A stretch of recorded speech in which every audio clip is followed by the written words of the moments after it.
Hello, everyone, and welcome to your NARSA weekly update for the week commencing Monday, the 26th of September. Yeah, September 2022.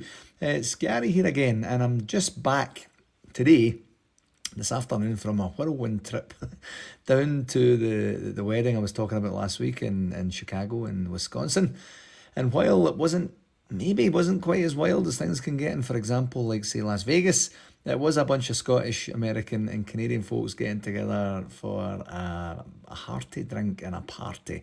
So I'm a wee bit tired as I record this tonight, and as a result, I'll keep it as brief as I can. The international break actually helps with that a wee bit, I guess. No games to talk about of note. And speaking about that, actually, I don't know about you, but a lot of times I'm really looking forward to getting a breather when the games, come through the international break. Like I don't really look forward to it, but then when I'm kind of like, you know what, nothing to get stressed about, nothing to get worried about over the weekend, and just kind of get a chance for, as I say, a bit of a breather. Then, as soon as it gets to the weekend itself, I'm just completely fed up with, limited or no Rangers talk. And then I'm just itching to get back into the regular routine of domestic football because, as I've mentioned before, I just can't get up for these international games. I'm really looking forward to the World Cup, but the other international games, Nations League and all that sort of stuff, is just not something that kind of floats my boat, to be dead honest. On to the games segment for this past week. Obviously, as I said, with no games, it's going to be quick and easy, and kind of thankfully we have no heavy defeats to analyse or mull over like we did in the previous couple of weeks prior to the international break. But what a massive October we have coming up, starting with Saturday's must-win game at Tynecastle. Hearts have always given us a bit of a tough game when we're there, and it's actually the games are usually pretty entertaining overall as well. So really looking forward to kicking off a busy month with, we need a solid performance and victory, absolutely no question about it whatsoever. In that game, and possibly, I haven't heard, but maybe even some of the injured players might be back too, to give some of the guys that are there a wee bit of help, and also give the fans a wee bit of something different to look at as well. And after Hearts, we have this is the 9 games that we have. So we've got Hearts, then we've got Liverpool away, then we have St Mirren at home, then we have Liverpool at home, then we have Motherwell away, then we have Dundee at home, and that's in the League Cup. And then we have Livingston at home, Napoli away, and Aberdeen at home.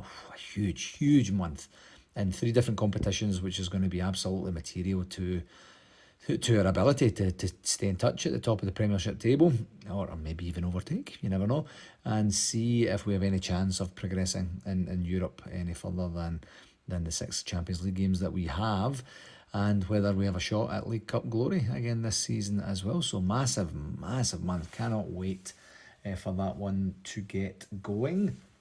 And in terms of the Hearts kickoff, I actually didn't put that in my notes, so I'm going to guess it's either 5 o'clock or 5:30 a.m. my time, which is 7:30 a.m. Eastern Standard Time, which is about 12 or 12:30 p.m. in Scotland. So I'll maybe get a bit better at that. Told you I was tired. Oh dearie me. For shout-outs, for RTV, of course, nothing material on the RTV front for last month, which is all right. For that, for shout-outs for this week, firstly, I mentioned the wedding a wee bit earlier on there, but I'd like to once again congratulate and wish all the very best to Lee and now Kayla Bell on their wedding last Friday. I had mentioned that we were heading down, and it was a brilliant day. We got there Wednesday, late Wednesday night, and came back, as I said, today. And just a brilliant time. But the wedding itself was a brilliant event overall as well. Lots of fun to see how different people organise different types and styles of events. I'm always a wee bit more fascinated by that sort of stuff now that I'm involved in organising the conventions and the odd thing that we do here in Calgary as well, kind of around about New Year and stuff like that. But this one was absolutely terrific. Huge congratulations to the happy couple. And I also got to see some old friends when I was down there and meet some new ones too. It's amazing what you can fit in to a few short days when you kind of get yourself out and about and a wee bit more prepared not to be just quite as lazy. I even met and liked a Celtic fan. Yeah, believe it or not, and it's not very often I say the C word on this pod, when I was there, and so much so that Erin and I both had dinner with him and his lovely wife last night in Chicago, in downtown Chicago. So we shout out to Scott and Tracy Taylor too. I know that Celtic fans listen to this, they have to, so they're obsessed. So I'm sure maybe Scott might get a chance to listen to this as well. And I almost had a guest on for this week's pod as well. I met a fella by the name of Lewis Robertson in Las Vegas, and then we met again at the wedding, and I did ask him if he wanted to be guest spot on tonight's pod, just to say a quick hello. But then they never quite made it happen. It was a good idea at the time, just very poorly executed. So sorry about that, Lewis. We'll try and get you on some other time. And it was also great seeing Scott and Diane, the Campbell clan, and of course the family of the groom, Martin, Pam, Sam and Jay. With no Rangers Football Club, none of the names or experiences that I've just mentioned or described would have been possible. That's the real community bond and love that we all share. Just magic when you can kind of correlate it to the sort of the lives we lead, quite frankly. From another shout-out perspective, happy belated 60th birthday to Super Golden Balls, Ali McCoist himself, who was 60, I think it was this past weekend. And, amazing, 60 years old. For some reason, I didn't have him pegged as that old. I'm not sure why. Because I'm not good at counting, maybe. But yeah, happy birthday, Ali. The guy is just a legend, and I hope we get a chance to see him back at a convention in the not too distant future. Maybe next year, maybe the year after, you never know. And finally, on a shout-outs, happy retirement to Lee Wallace, former captain, of course, Lee Wallace, who announced his retirement. I think it was maybe today. I can get my days a wee bit mixed up, but I'm not 100% sure if it was today or not, but in the last day or so. And you remember his departure from the club was a kind of unfortunate, a bit of a waste of time, quite frankly. But he was one of the guys that stayed when he didn't need to. When we had the 2012 event, let's just call it that, and that'll hopefully be the main thing that he'll be remembered for over time. I'm hoping so. A well-earned retirement, and congratulations on a very successful career. For that.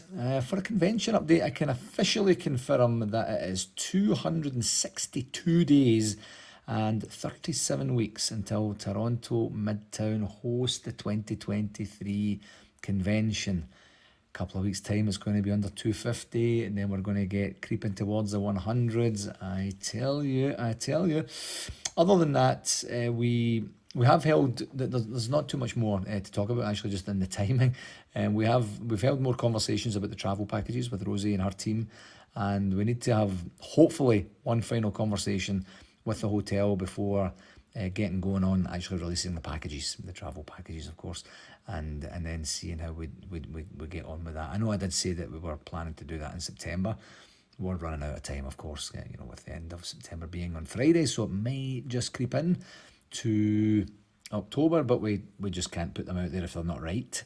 So we just need to dot a few I's and cross a couple of T's, and hopefully we'll get that. So if everybody could just hang tight, and I'll hopefully have some good news to share about that next week, all being well. On the communications front, I'm flying through it this week. On the communication front for this past week, the one main thing I wanted to talk about this week was kind of a wee bit more of the same of the stuff I talked about in the intro last week, and just my kind of explanation and a wee bit of research done on the UEFA Champions League monies that were coming in. And as it turns out, I kind of almost stole a bit of a march on the pending communications that came out from the club in terms of Vice Chairman John Bennett's videos that were released around about early to mid last week, where he talked about a lot of the same things in terms of the monies actually realised from qualifying for the Champions League not being the same as the vast windfalls that have been bandied around in the press. Also went into a lot more detail about the player trading model and all the business pillars and things like that. So it was kind of cool for to be kind of somewhat on the cutting edge of the communications topics. It's not very often I get to say that, because this is just a weekly thing, and I'm usually talking about things that are happening in the past. So that was all right. But in terms of Mr. Bennett's videos, I'm not 100% sure what to make of them, to be honest. I just listened to them in full today after having read about them last week and having heard them discussed on the Heart and Hand podcast last week as well. And he does come out and say the club's communications have not been up to par this past while, which, I mean, it's not really a revelation, is it? Getting acknowledgement of that is obviously a thing, and getting it from someone, so esteemed within the club is a thing as well, which is all right. But, from, like, tell us something we don't know, from remember the communication, the small rump of supporters to the sniping between the current board and Dave King to just going completely into their shell after a couple of bad performances and results. I'm struggling to see the strategy here, if I'm being very honest, and I'll explain why. Like, I've got a very clear idea of how I want NARSA to communicate, and I have done from the very beginning of my tenure, and hopefully that's evident and obvious to most people that pay attention to that sort of thing. We have a great website, we have a really, really solid social media presence, and we have various distribution email lists and of course these podcasts to get the word out on what we're doing. And in fact, actually funny talking about Lewis a wee bit earlier on the weekend, he says, I listen to the podcast each week. And I said, thanks very much for that. Yeah, sometimes they're pretty boring, is what he said. And I was like, yep. Most of the time, my job as the president is pretty boring as well. I have a lot of fun doing these podcasts and stuff like that. But that's almost kind of like the point I'm making. Is just tell your story. That like my theory has always been that there's very, very little that NARSA does that can't be shared with anyone who wants to know what we do, who does what, etc. And I get that it isn't very exciting, but, people hopefully know where to go for any NARSA information that they want and need at any given time. Now, I also get that our business is very, very different to the business of Rangers Football Club, in almost every single way, and likely none more so than, like, we're not competing with anyone, really, with anyone on the field or in the boardroom or any business, other businesses or anything like that. We provide a very different service to our members and guests and friends than Rangers do. However, I'm not actually sure I'd approach the communications any differently if I was directly involved with communications at the club. To be quite frank, you just take the guesswork away. Be clear, be consistent, share what you can when you can, let people know when you can't as much as possible, and ensure that the content you're providing is adding material value for your customers and your consumers. I mean, that's it. And it's easy for me to sit here and say this, but don't go up and down like a yo-yo. Don't be in our face and then disappear, then wheel out the vice chairman to convince us that everything is okay and we should actually be happy with the progress over the past couple of seasons. And by the way, we are, but it should and could be better than it is right now. That's the main thing that was kind of missed for it. It just seems a wee bit desperate to me. Now, I need to qualify this. I think Mr. Bennett is a brilliant and articulate speaker, and I could listen to him, for many, many hours. But I didn't get any real new information from him that wasn't already pretty much in the public domain, other than the new roofs at Ibrox will last for 40 years and they better because they cost a lot of money, And over the year, I've offered the club many, many times over the years to be part of some sort of consult group, some sort of worldwide consult group, whatever it is, who gets together regularly. That's the key, consistent, regular talks. We talk about what's happened, we talk about what's coming up, and then we offer some form of counsel on what we think might be a good move or not a good move, things like that.